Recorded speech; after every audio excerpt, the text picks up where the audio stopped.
What is that? Victor.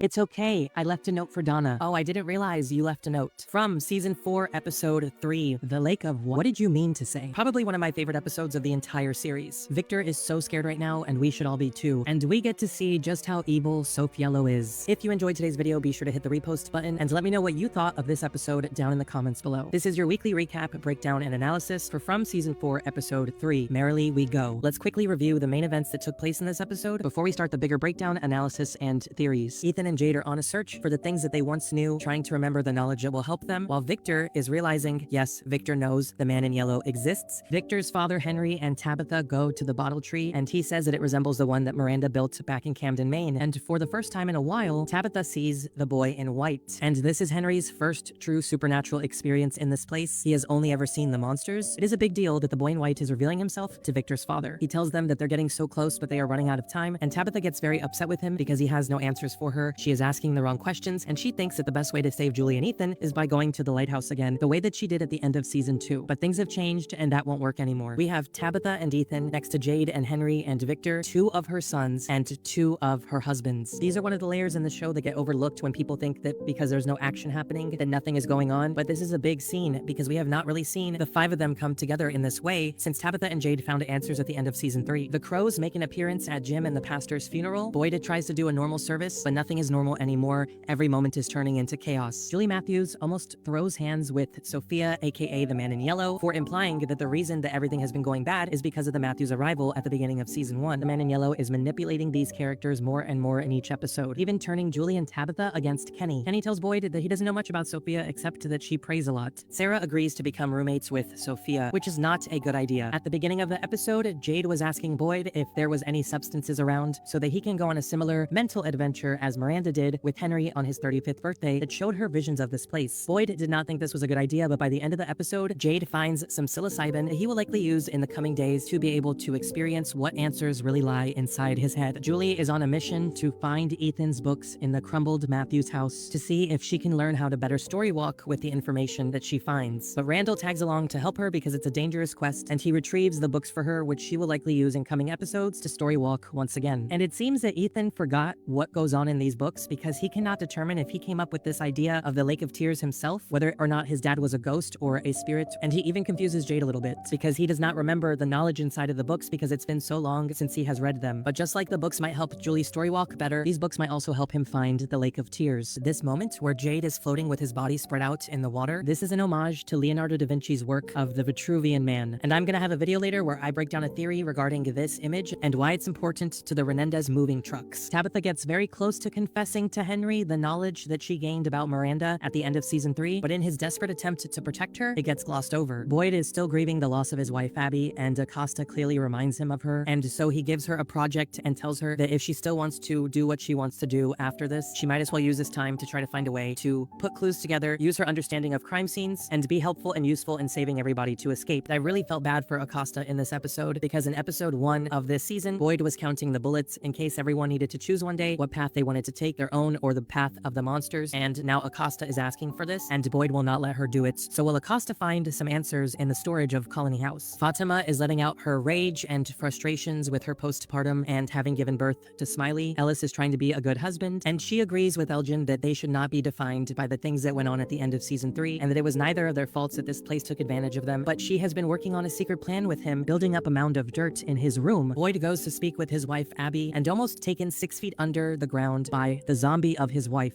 which was one of the wildest things that we have seen in the show. And since he said that he's changing and everything is changing, this shows him just how many more surprises this place has, and he doesn't have it as figured out as he thinks he does. This changes so many things because now that Victor's memory is coming back while the rest of them are looking for answers, Victor knows that they are running out of time because it is more than likely that the Man in Yellow was the one that tore everyone apart when Victor was a child in the 1970s. And the Crows absolutely love the suffering, the pain, and the realizations that the characters are going through in this episode. As Kenny said to Sophia, the crows only show up when people arrive to town. They have never shown up at a funeral before. If you recall in season 2, when Boyd and Kenny took out Smiley, Christy found teeth in Smiley's pocket, which are likely souvenirs that he took from his victims. And now we see the man in yellow doing the same with the pastor. For those of you that don't have much time, we're gonna get into the greater theories and analysis now. I'm not gonna recap every scene like I have the last 2 weeks. We're gonna try to make this as quick as possible. The man in yellow is holding the yellow flowers that we know mean sorrow and guilt. Boyd and Donna are trying to host a regular funeral. Later in the episode, Julie even tells her mother that she thinks that the crows were there to celebrate. This scene also reminded me of the Alfred Hitchcock movie, The Birds, which is one of my favorite old school films. This is the first time that the crows have ever shown up to one of the funerals, and Boyd cannot give a regular service the way Father Kotry could because time is running out, his town is getting meaner with everybody, and they are beginning to tear each other apart. They can't even have a peaceful funeral without something strange happening. And I think that Kenny is really trying his best with Sophia. She is clearly not offering him much personality to go off of. All she does is pray like he tells Boyd. She is starting to manipulate his words even more. She asks him if the reason that things started getting bad here and the night that he lost his father, the night before the Pratt family passed away, the day the Matthews family arrived to town, and Jay did as well, if they were the ones that were the start of all these bad things. And Kenny has to clarify that that's not what he means. But a few moments after, the man in yellow uses this to upset Julie, and this causes a fracture in the friendship and trust that Kenny has with Julie and Tabitha. And this is the man in yellow's manipulation starting to make them tear each other apart. Julie was just trying to be nice. This girl that she thinks is a girl is around her age. They both lost their fathers. And I think that this is going to cause Julie to kind of get suspicious of Sophia as time goes on, because why would Sophia not apologize for the loss of Jim as well to Julie? Instead, she is instigating. And when the man in yellow sees Tabitha and Julie outside arguing next to Fatima's yellow buggy, we can see that the man in yellow, Soph Yellow, whatever you want to call him, is loving this. They're in the window smiling at the frustration and relationship strains that Tabitha and Julie are going through. Meanwhile, Boyd and Kenny are in the background, still thinking that this is just an innocent teenage girl who just lost her father. She talks about the story in the Bible from the book of Joshua called Achan,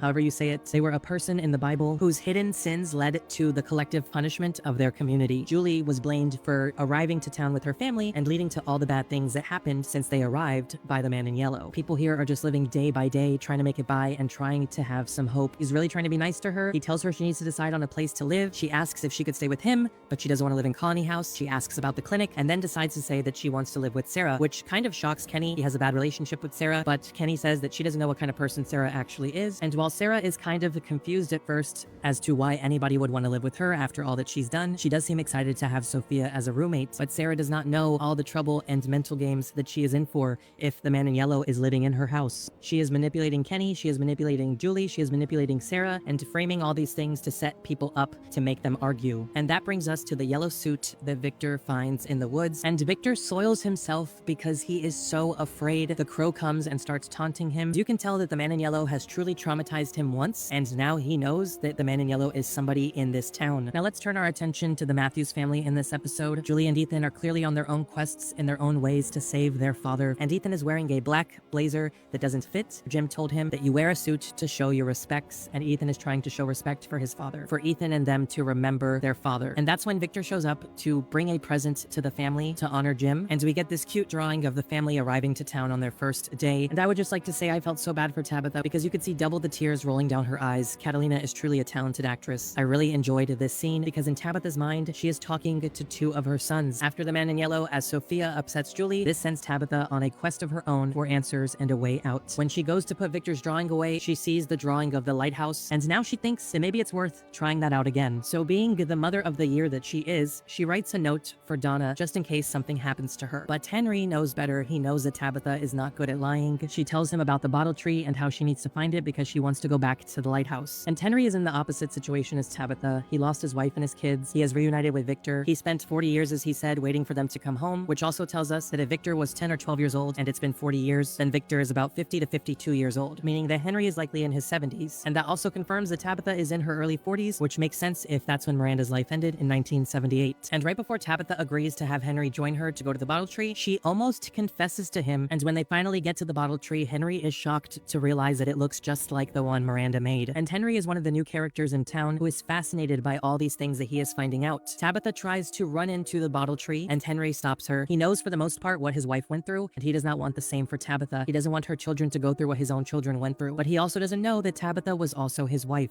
Tabitha tells him that she left a note for Donna. Like, girl, you just left a note and Donna's supposed to take care of your kids now? She says that she wants to find a way out for her, Julie, and Ethan, so she's planning planning on leaving everyone else behind? I mean, I don't blame her after the way everyone treated her the first time in season 3, episode 5. Dale ended up in the pool, but that is also the concern Henry has for Tabitha. He doesn't want that to happen to her, but Tabitha thinks that the tree magically works just for herself. And as these two argue, the boy in white catches Tabitha off guard, and Victor's father can actually see the boy in white. And she is curious. She asks him, "Why are you here? Why do you look so different?" And he tells her that she's asking the wrong questions. And Tabitha is over it. She is still upset with him for pushing her out of the lighthouse at the end of season 2, and she thinks that this will work again. "Do you think that the tree will work again?" He says, "I don't know. You said it was the way." He's like, "It was before, but things have changed." Growing impatient, she says, "You need to stop talking in riddles," and he tells her, "You are getting so close, but you are running out of time." And then she and Henry run off after Victor to make sure he's okay. So it was really interesting to see this adventure between Tabitha and Henry being cautious and not letting Tabitha make the same mistakes that Miranda did. Victor and Ethan search for the Lake of Tears because friends don't keep secrets. So he bribes Victor and tells him that if Victor takes him to the Brundles Lake, then he'll explain how he knows that the lake is important. But then when they arrive, Ethan confirms that Brundles is not the Lake of Tears that he is looking for. So we can finally debunk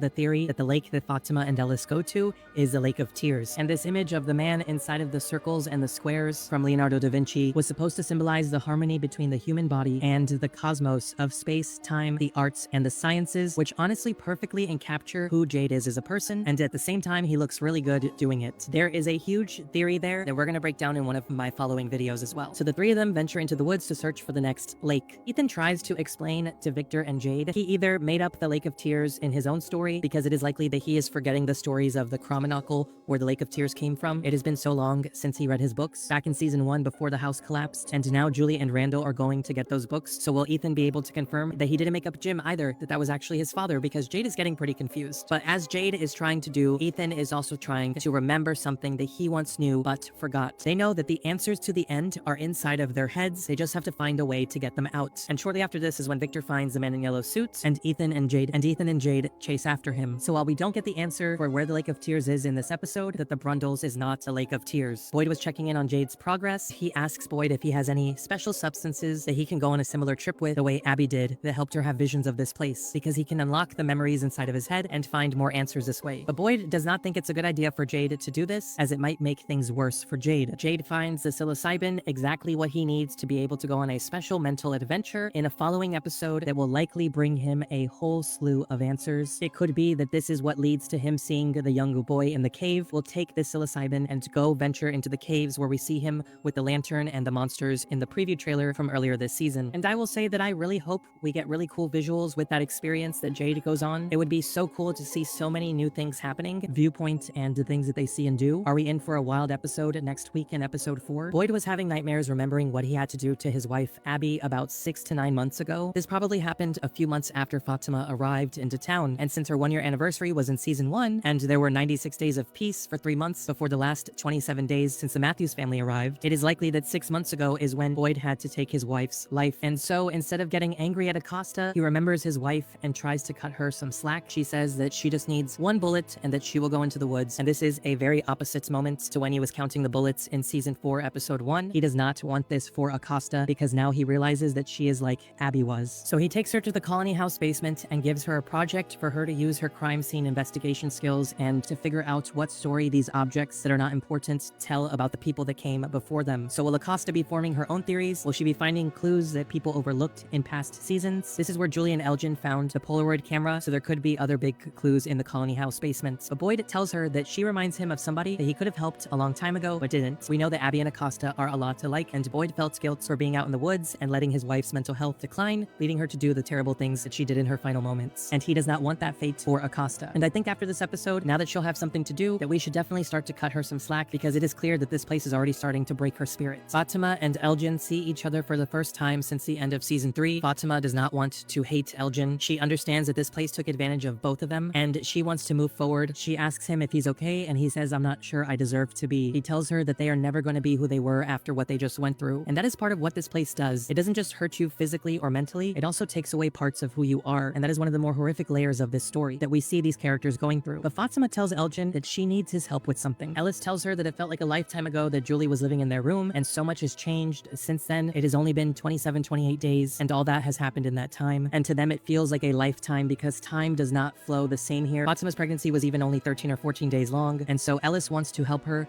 feel like herself again. He takes her to the car lot because he remembers in Japan they used to have rage rooms where you could destroy things and let out a bunch of anger, because as he tells her, when he lost his mother, she barely knew who Ellis was. She had just arrived to town, but she reminded him of who he was inside, and he kind of was saved by Fatima, and now he wants to help Fatima feel like herself again, and this really works well for Fatima. She lets out all her rage, and she definitely feels better afterwards. I know that there are people that think that this was a pointless part of the episode, but Fatima is a main character who has gone through a lot with her body and mind. She knows that part of herself will never be the same again because that was taken away from her in this place. She knows about the evils, and this is a moment where she really needs to recharge. I also have to say the cinematography in this episode was amazing because the way the images are composed, with Fatima and Ellis, for example, standing outside a colony house, it just looked really great. The episode had great color grading, but we see them kissing outside a colony house. She says that she feels better. Ellis is getting ready to go back to the settlement for a food run the next day, and Fatima lies and she says that she's gonna go take a nap because it seems the night before they hatched a plan for Elgin to go out in the woods while Fatima was with Ellis, and Fatima is putting Elgin to work to bring a bunch of dirt from the forest without anybody noticing. However, whatever it is that she is up to with him and that they are doing and working on together behind Ellis and Boyd's backs will require a lot more dirt. Even in one of the trailers, we see Fatima just throwing a bunch of dirt on a pile in this room. So I want to know, what do Elgin and Fatima need this soil for? Why is it so important? Julie is fed up. She needs to learn how to better story walk, and she knows that she needs Ethan's books to do so. She says, "You can either help me or stay out of my way." So Randall offers to help. Julie insists on going into the house herself, but Randall offers to go in. He says that the story walker can't do it all and that he needs a self-esteem boost. So he goes in the house in search of Ethan's books because we know that these books are super important to the story, and it is clear that Ethan is forgetting about his stories and questioning if they're real or not because he has been there so long. Randall remembers going to help Jim, and he successfully finds the Grand Gulligog and the Kromanako books that we have not seen since season 1. This is going to be a big help